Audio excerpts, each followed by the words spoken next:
में ये $1 करोड़ वाली जॉब करने जा रहा हूँ। और मैं आपको बता दूँ कि कितना फर्क होता है एक एस्ट्रोनॉट बनकर हर साल $2 लाख कमाने में। ये पागलपन है। डायनासोर की हड्डियाँ ढूंढकर हर साल $1 लाख कमाने में। Oh my God. और भी कई जॉब्स के बीच, और मैं शुरुआत करूंगा सबसे कम इनकम वाली जॉब से, गोल्ड पैनिंग, जिसके जरिए हम एक साल में $1 कमाएंगे। लेकिन हम करोड़पति बनेंगे शायद तुम्हारे सपनों में। बेसिकली गोल्ड पैनर्स इस मैकेनिज्म में मिट्टी डालते हैं, फिर इसमें पानी डालकर थोड़ा हिलाने के बाद सारा सोना फिल्टर होकर नीचे जमा हो जाता है। लेकिन ये इतना भी आसान नहीं है, क्योंकि 5 घंटों की मेहनत के बाद मैं बिल्कुल भी अमीर नहीं बन पाया। ओह बॉयज, मुझे सोना मिला।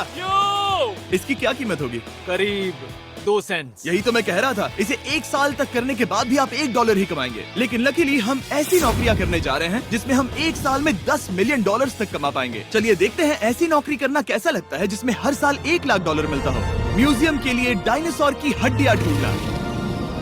और हाँ, ये नकली हैं क्योंकि ये सभी मर चुके हैं। तो ये उन गड्ढों में से एक है। क्या ये सच में डायनासोर की हड्डियां हैं? बिल्कुल, मैं यहाँ 17 सच में? सालों से हूँ। ये अब तक की सबसे बड़ी हड्डी है जिस पर मैंने काम किया है। ये रही आपकी थाई बोन यहाँ पर, जो करीब 4 फीट लंबी है। तुलना के लिए ये रहा वो डायनासोर, और ये रहे 6 काल जो एक के ऊपर एक खड़े हैं। और मेरी लंबाई 6 फुट 5 है। ये मिनी जैक हैमर्स है, बड़े काम के। तुम कर सकते उसे हो। बिल्कुल पता नहीं वो क्या कर रहा है। उसे कोई हे, आइडिया जिमी। नहीं है। आपको ये सुनकर अजीब लगेगा, लेकिन हम इस काम में बहुत बुरे हैं। Whoops! संभल कर। 5 घंटे की मेहनत के बाद भी हमारी प्रोग्रेस ना के बराबर थी। लेकिन हमारे इस धीमी गति के बावजूद एक्सपर्ट की मदद से हम आगे बढ़ रहे थे। मैंने अपने पूरे करियर में इससे बड़ी हड्डी पर कभी काम नहीं किया। और आपने मुझे और काल को इसे छूने दिया? हाँ, बिल्कुल। हमने गड़बड़ कर दी तो? जोश, इसका वजन कितना होगा? करीब करीब 90 से 110 किलो? हाँ। नोलन की मॉम इससे 10 गुना ज्यादा भारी ऐसा है। कुछ नहीं है। अब क्योंकि ये हड्डी इतनी प्राचीन है, हमें इसे उठाने से पहले पीओपी से ढकना होगा, वरना इसके 2 टुकड़े भी हो सकते हैं। उम्मीद है उठाते वक्त ये टूटे नहीं। 1 2 3 कम ऑन। बढ़िया, दम लगा के हमेशा। बहुत अच्छे। आज पहली बार इंसानों ने इस हड्डी को उठाया है, वो भी कुछ यूट्यूबर्स ने। यकीन नहीं होता। टेबल के ऊपर रखो। तैयार? 1 2 बहुत अच्छे। हाथ संभाल कर काल। और मानो या ना मानो, ये डायनासोर की हड्डी वाकई में एक म्यूजियम में रखी गई। लेकिन क्योंकि म्यूजियम्स बोरिंग होते हैं, आइए नासा में एस्ट्रोनॉट ट्रेनिंग की $2 लाख वाली नौकरी करते हैं। और मेरा पहला मिशन था उनके ऑफिशियल लूनर रोवर को चलाना सीखना। एक दिन ये रोवर चांद पर होगी, है ना? हाँ, हम चांद पर घूमने के लिए इसी का इस्तेमाल करेंगे। ये लोग मुझे ये चलाने क्यों दे रहे हैं? दरवाजे खोल दो। इसे कैसे चलाते हैं? इस डंडे को आगे धकेलो। अभी? हाँ, धकेलो। जिमी, हमें मारना मत। मुझे डर लग रहा है। आते रहो। ओह, ये तो कमाल अब का है। उसे घुमाओ। दाईं ओर?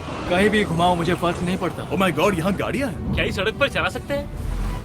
यहाँ तो चला ही सकते हैं। ओह, बहुत मजा आ रहा है। तुम टेढ़ा क्यों चला रहे हो? मुझे नहीं पता इसे सीधा कैसे किया जाता है। हालांकि मैं इसे ऐसे चला रहा था जैसे मैंने पी रखी हो। मैं सबको नासा के लूनर ट्रेनिंग यार्ड तक पहुंचा पाया, जहां इसकी असली परीक्षा होगी। ओह, हम ऑफ रोड जा रहे हैं। ओह, ये रास्ता ऊबड़ खाबड़ है। तुम मुझे इसे ढलान के नीचे उतारने दे रहे हो? क्या इस मशीन के अंदर सीट बेल्ट है? यहाँ पर एक सीट बेल्ट है जिसका हम इस्तेमाल नहीं करते। इनके पास सीट बेल्ट है, लेकिन ये लोग पहनते नहीं है। क्या अजीब है। वो ये ढलान तो बहुत ज्यादा है। क्या हम सच में नीचे जा रहे हैं? क्या अब मैं सीट बेल्ट पहन सकता हूँ? Oh my God! हम टेढ़े होकर ढलान उतर रहे हैं। नहीं नहीं नहीं नहीं नहीं जिमी। हाथ उठाओ ताकि उन्हें पता चले कि मैं चला रहा हूँ। वाह, ठीक है। इन्होंने तो सच में। मैं उठकर पीछे चला नहीं जाता नहीं हूँ। नहीं, बैठ जा। नहीं, ऐसे चलाना ठीक रहेगा? मुझे पकड़ो कार्ल, पकड़ो मुझे। लेनिन, तुम चांद पर सर्वाइव नहीं कर पाओगे। शायद मैं कर पाऊंगा। और उसके बाद नासा ने मुझे अपनी विशाल स्पेस फैसिलिटी दिखाई। यकीन नहीं होता, ये पृथ्वी का दूसरा सबसे बड़ा पूल है। ऐसा लग रहा था मानो वो हम पर फ्लेक्स कर रहे हो, खासकर जब उन्होंने अपना स्पेस सूट दिखाया। स्पेस सूट को पहनने के बाद ही तुम एक एस्ट्रोनॉट बन जाते हो। लेकिन इसमें भी एक दिक्कत थी। स्पेस वॉक करने के लिए क्या आपको डायपर पहनना पड़ता है? तुम इस सूट में 12 घंटे तक रहते हो। हर मिशन में इस्तेमाल हुआ है। यानी असली एस्ट्रोनॉट्स ने इसे पहना है। हाँ। और उन्होंने इसमें सुसु भी किया था। क्या आपने इसमें सुसु किया है? मैंने नहीं, इसमें नहीं। ठीक है। तो बताइए अगला मिशन कब है? क्या तुम 1 साल बाद फ्री रहोगे? मैं समय निकाल लूंगा। Okay okay. और मेरी ट्रेनिंग के आखिरी स्टेप में मैं एक कमाल की चीज करने जा रहा हूँ। उन्होंने मुझे चांद को छूने का परमिशन दिया। थोड़ा दम लगाकर खींचूं क्योंकि इसका वजन 4000 किलोग्राम है। ये 4000 किलोग्राम का है। जोर से खींचो। वाह, ये कमाल का पूरी दुनिया में इससे बड़ा मून रॉक कलेक्शन कहीं भी नहीं है। यकीन नहीं होता वो हमें ये करने दे रहा है। तुम जानते हो ना, हम बस एक YouTube चैनल है। हाँ। Oh my God! ये किसी जमाने में चांद पर हुआ करते थे। क्या मैं इस जेनेसिस रॉक को छू सकता हूँ? बिल्कुल नहीं। कल हमने एक डायनासोर का फॉसिल खोजा था, इसलिए मैं इसमें एक्सपर्ट हूँ। ओके। क्या आप छू सकता हूँ? नहीं।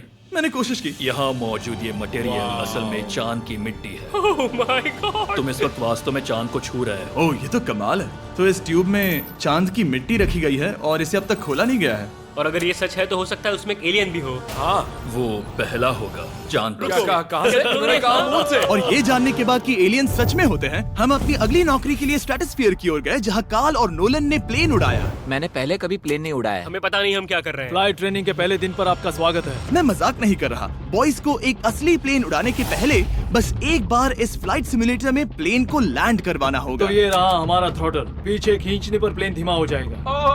Oh my God. और लगातार एक के बाद एक ओह गॉड। नोलन की क्रैश लैंडिंग के बाद तुमने प्लेन को क्रैश कर दिया। उसने सक्सेसफुली लैंडिंग कर ही ली, जिसके बाद पता नहीं क्यों उसे इस प्लेन को चलाने के लिए चाबियां दी गई। यो मुझे डर लग रहा है। अगर तुम ये नहीं कर सकते नोलन तो प्लीज भगवान के लिए इन्हें बता देना। ओह माय गॉड, मैं एक प्लेन उड़ाने वाला हूँ। Oh my God. ठीक है, क्या तुम तैयार हो? मैं तो बचपन से ही तैयार हूँ। Full throttle. अप्रोचिंग 60। थोड़ी डगमगाहट है, लेकिन अब लीवर को पीछे खींचे। हम टेक ऑफ कर रहे हैं। बहुत अच्छे। ओह माय गॉड, तुम्हारी जिंदगी मेरे हाथों में है। ठीक वो है। सच में इस पूरे प्लेन को अकेला उड़ा रहा है। हाँ, मैंने तो छुआ भी नहीं है। टर्बुलेंस की वजह से कभी क्रैश नहीं होता है ना। दरअसल अब देखो मैं दाएं मुड़ने वाला हूँ। नहीं। दाएं मुड़ा। संभल कर, ओह माय संभल गॉड, कर। प्लेन टेढ़ा हो गया। यकीन नहीं होता मैं इस चीज को कंट्रोल कर रहा हूँ। देखो मेरा जादू। रुको। ओह नहीं, ये क्या? बेवकूफ, मैं तुम्हारी जान ले लूंगा। अब हम उस तरफ जाएंगे और फिर तुम प्लेन को लैंड करो। ओह माय गॉड, मैं भूल गया। हाँ, अक्सर लोगों को यही सब याद रखने में दिक्कत होती है। ठीक है, हम नीचे जा रहे हैं। मुझे डर है तुम कहीं हमें ऊपर ना पहुंचा दो। सिमुलेटर पे हर बार प्लेन मेरे से यहीं पर क्रैश होता है। ओह गॉश। हम यहीं लैंड करेंगे, इस रनवे के ऊपर। Oh my God. आराम से। हम कुछ ज्यादा ही नीचे है नहीं? इसकी नाक को बिल्कुल बीचों बीच रखना। Oh my God. आराम से अपना हाथ थ्रॉटल पर रखो। लेवल पीछे खींचने से पहले थोड़ा इंतजार करना, लंबी सांस लो। बहुत अच्छे। हमने लैंड कर दिया। तुमने कर दिखाया। मैंने प्लेन लैंड किया। Oh my God. इससे काम मैं नहीं कर पाऊंगा, लेकिन हम जिंदा हैं। तुमने मुझे नहीं मारा। मैं हैरान हो गया जब मुझे पता चला कि आप हर साल 10 लाख डॉलर कमा सकते हैं हैंड मॉडलिंग में, लेकिन सिर्फ तभी जब आप दुनिया के सबसे महंगे हैंड मॉडल्स में से एक हो। ये लोगों को अपने हाथों की तस्वीरें लेने की परमिशन देकर एक डॉक्टर की सैलरी से 5 गुना ज्यादा कमा लेती है। और इनका रेज्यूमे कमाल का है। इन्होंने लगभग हर जाने माने ब्रांड के लिए हैंड मॉडलिंग की है। इन्होंने अपने हाथों के लिए 10-10